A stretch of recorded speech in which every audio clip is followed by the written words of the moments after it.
สวัสดีค่ะพี่น้อง มื้อนี้เฮามาลงหาหนองหาปลาเนาะเฮาสิย้ายปลาไปอยู่ในหนองสาใหญ่ปลามันเริ่มบอนแล้วค่ะน้ำมันเริ่มแห้งเฮาก็สิมาเก็บปลากันมันก็มีปลาซิ่วปลาดุกปลาคอปลาซ่อนกันไปปะปนกันไป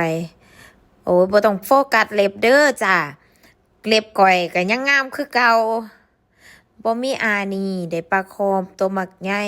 เฮาสิไปใส่หนองสาใหญ่เด้อค่ะเพราะว่าเฮามีหนองสาใหญ่อยู่ แต่ว่า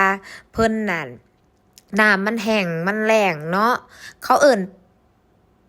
ปลาบอนบ่หรือปลาอันใหญ่ข้อยก็บ่จักคือกันเว้าง่ายๆว่าอันผู้บ่เคยก็สิได้เฮ็ดอันผู้เฮ็ดก็สิบ่ได้เคยบ้านหนูน่ะมีคลองใส่ไก่มานานพอสมควรแม่ปลูกแม่ขุดไว้แต่ว่าน้ำมันแห้งเฮาก็เลยมาเอาปลาบ่ได้เอาไปกินเด้อกินบ่เป็นคือเขาแต่ว่าเอาไปซอยชีวิตเอาไปอยู่ในหนองสาใหญ่ได้ปลาดุกปลาคอปลาซ่อนหลาย